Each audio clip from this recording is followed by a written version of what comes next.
Одним из наиболее распространенных ветровых явлений на Марсе является пыльный вихрь.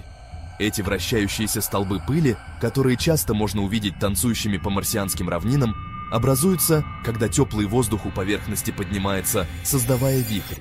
Хотя марсианские пылевые вихри обычно небольшие, они могут достигать высоты в несколько километров.